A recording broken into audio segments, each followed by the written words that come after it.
ए माँ कनी इमर आबत ने। की भेल? इमरे आबि कऽ कहू ने, जल्दी आबत ने। बाप रे की भेलिए? कहलियन है बरसाइत ला साड़ी नहीं खरीदेथिन। अब 10टा दिन बचलै, कहिया हम ब्लाउज सिएबै, कहिया हम साड़ी में फॉल लगेबै। मर बाढ़न हम कहलिए जे की भऽ गेलन, किया एना चिचिएलखिन। एहि बेर साड़ी ताड़ी नहीं खरीदेत। पेटी अनवारी आ बक्सा में जे थकिएने छी, नुआ के गड लाइन लगेने छी, तहिए में से नुआ निकाल के एबे बरसाइत पूजा कऽ लेब। पेटी भरली में सबटा नुआ फट्टा पहिरल छै, एकोटा निखंड नहीं छै। जा ई जरूरी नहीं छै जे बरसाइत पूजा निखंडे नुआ से करी। हमरा सबके कहाँ एते जुमे, आबक लोग के नुआ पर नुआ जुमै छै, तें फुराइतो छै दुनिया के।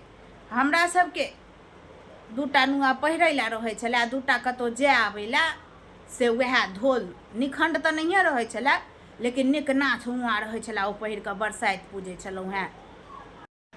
आ हमरा जे अहाँ कहै छी नुआ लेल, से बरसाइत में बाबू नहीं एता बरसाइत पाबनि के पबनोटा लऽ कऽ, नुआ फट्टा सनेस सब? नहीं, पापा नहीं एथिन, पापा के छुट्टी नहीं छन। आइए एहिमे छुट्टी के कोन बात छै? ने 2 कोस ने 4 कोस टोल जका गावे। अहाँ के बाबू अपना दरवाजा पर साइकिल पर बैसता आ एके पैडिल मारथिन कि धबाक से ही एहि दलान पर उतरता। एहिमे छुट्टी के कोन बात भेले? नहीं एता से कहियौ ने। पापा के मोन बड़ जोर खराब छन। वह देखियो झपैत रहियन बाप के, झपैत रहियन। अहाँ बाप के तो हम ओहे दिन चिन्ह गेलियन, जे दिन बियाह ठीक भेल रहे तो गप भेल रहे जे हमर जत्ते बराती जेता दुसंझू रहता। विदाई में हमर बरियाती सबके जोर भरि धोती, एकटा दोपटा और पाग सहित अहाँ के विदा करऽ पड़त। कहलत ए मस्त। आ जखन दलान पर बराती गेलन तऽ नीक से स्वागतो ने अहाँ के बाप के पार लगलन केनाई। आ दुसंझू आ दोपटा धोती आ पाग के कहैया, तेहन निच्छछ परिवार अछि अहाँ के। जते हिनकर बर्दाश्त करे छै न माँ, तते माथ पर चढ़ कऽ बाजऽ लागे छथिन। की हमर अहाँ बर्दाश्त करे छी? की करब? झोंट घींच कऽ मारब हमरा अहाँ? नहीं, वो हमर संस्कार नहीं अछि जे हम हिनका मारबनि।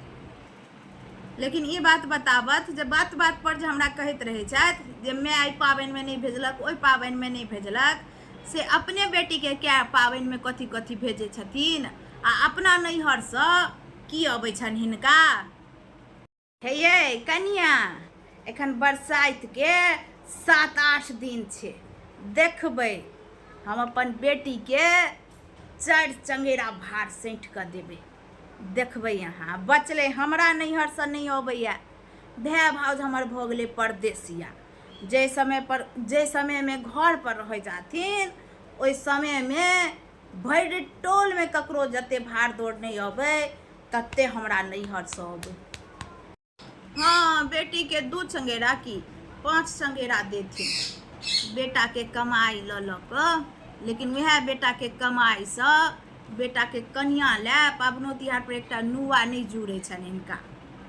ये कन्या हर बात में ना किया बाजऽ लगे छियै?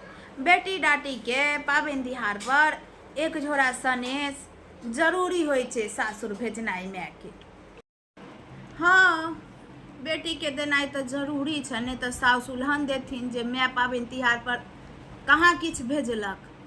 लेकिन एकटा हम ठहरलहुँ पुतौह, हमरा तो माय बियाह कऽ देलक, कियो आगू पाछू नहीं है, ने आगू नाथ ने पाछू पग्घा। हमरा नहियो देथिन तो कियो किछ उल्हन तुल्हन दै वाला तो हिनका छन नहीं। लेकिन एक बात बताबत त माँ, जेना बेटी के देखे छियन 2-2, 3-3 चंगेरा हर पाबनि में दै छथिन सनेस बारी, तेनाहिते तऽ एहि घर के हिनको ननद बेटी छथिन। तो फिर ननद के कहाँ कहियो देखलियन है कोनो पाबनि में एकोटा नुआ आ 10टा पिरकिया खजुरिया भेजत। ये जाबे दै वाली रहथिन ताबे देबे केलियन की, आ बेटी के देबै कि ननद तऽ आब बूढ़ सूढ़ भेलखिन। ओ इएह होइ छै माँ, बेटी और ननद में अंतर, बाकी कोनो नहीं। ई हिनकर मैटर छनि, ई जानत। हमरा बस बरसाइत में 5,000 के एकटा नुआ खरीदत। नहीं मानत ई मौरिया, 5,000 के नुआ पहिरैया।